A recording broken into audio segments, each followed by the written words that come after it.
Hi guys, it's Lynn here. Hope everyone is having an amazing day. Now today guys, in this video, I'm going to be telling you, or I'm going to be showing you a bit of an experiment on trying to root Rhipsalidopsis, commonly known as the Easter cactus, cuttings by using the water method.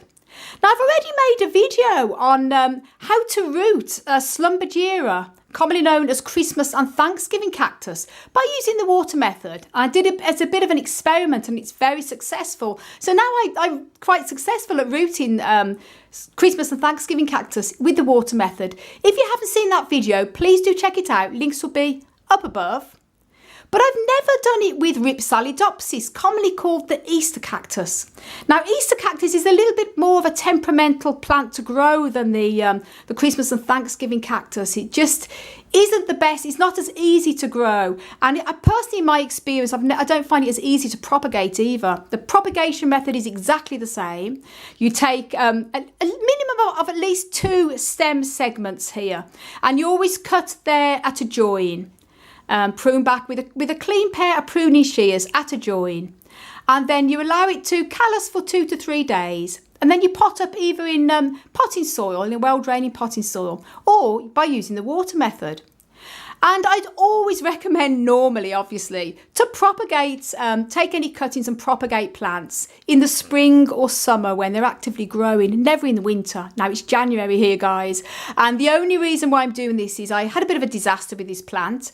I noticed that it was going sort of very brown at the base. Not unusual for old plants. They often go sort of corkiness at the base, as you can see here. This is perfectly healthy, and it's normal what these particular type of plants, nicknamed the holiday cacti, you know, the Christmas, Thanksgiving and Easter cactus, they do this as they grow, no problem. But this was rotting, and I had a couple of segments that were soft and I had to cut them back.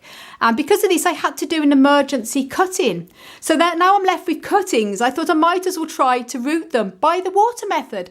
I've never done this with Easter cactus. And people asked me on that video when I did the Christmas cactus, have you ever done it with Easter cactus? I said, I haven't.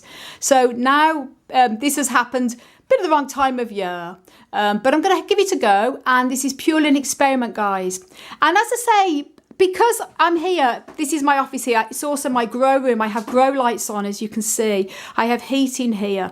And the grow lights help great if you're trying to propagate plants at this time of year, which isn't ideal in winter. But I successfully propagated all these cuttings here over the winter, and they've rooted very, very well, including these here, purely by the grow lights here, which is the Spider Farm, and I'm very, very happy with. So no reason why I shouldn't be able to successfully root the Easter Rhipsalidopsis cuttings.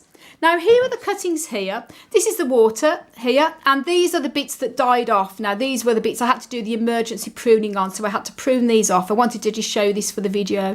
They're completely gone. It was rotten. So I'm saving these cuttings at this time of year. But as I say, I'd normally be doing this spring and summer. So if you want to take cuttings of your Easter cactus, I personally myself would wait until spring and summer. But as I'm having to do this, it's a bit of an emergency. I might as well show you how to do this now in January. And what I'm going to be doing, what you need to do, as I say, is to take a cutting of where the stem segment emerges from here. And you want to take at least, ideally, 2, if not 3 stem segments on the one. And this is because this gives the plant more energy to form roots. If you only just take one little segment there, it can sometimes wrinkle and shrivel before it has a chance to form roots. So the plant is going to be taking up, or the cutting I should say, its energy in what's stored already in the segments to form roots. And then I'm going to be putting it in water and seeing how it goes. And as I say, I've never rooted Rhipsalidopsis by the water method. So this is purely an experiment. If it doesn't work, then I can make an update video in a few weeks' time. If it does work, I'll also make an update video. And if you happen to be watching this video in the future, in years to come, the link, you'll know the outcome of this because I'll put it up above in the information at the end card as well. But obviously, if you're watching this when I've done this now in January, it won't know for a while. Now, I've made a video already on how to propagate Schlumbergera and Rhipsalidopsis, commonly known as the Christmas, Thanksgiving and Easter cactus already. So if you want to know how to do it, I use the soil method in that video. Links up above love to that video. And as I say, it's always best to wait till spring and summer unless you have to do an emergency pruning that I've done. So this is the water, and I've allowed 2 to 3 days. I've actually allowed 2 days for these to callus over, because if I was just to prune this, especially as a case it's come from plants that have the bottom part of the plant that's rotted, I wanted to make sure it's completely clean there and no chance of rot. And if I was to just prune that, stick it straight into the water or even straight into soil, it could carry on rotting. This is really important. And I would never, ever, ever recommend rooting cactus cuttings in water normally because they will rot.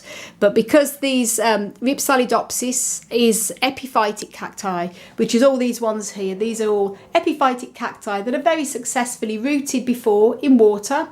These are fine to root in water, in my experience. But as I say, this is new for me with Rhipsalidopsis. So here we go. Allow the cut part to dry for a couple of days and stick that in there. And that's all I'm going to be doing here. And because I'm lucky, I've got grow lights here. They should still root at this time of year. I'm going to put this actually there. Put it here. And then let's put that grow light I can put on there. And it's going to help.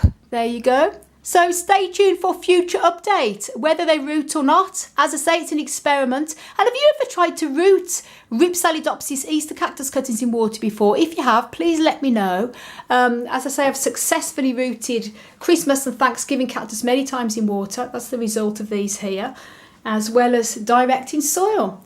So guys, thank you so much for watching. And I want to say, please do, if you want to know a little bit more on how to grow cacti and succulents, please do check out my website, desertplantsofavalon.com. And also, if you haven't done already, please do subscribe and don't forget to click the notification bell. I want to send you loads of love, heaps of happiness, and tons of plant power from across the Emerald Isle. And until my next video.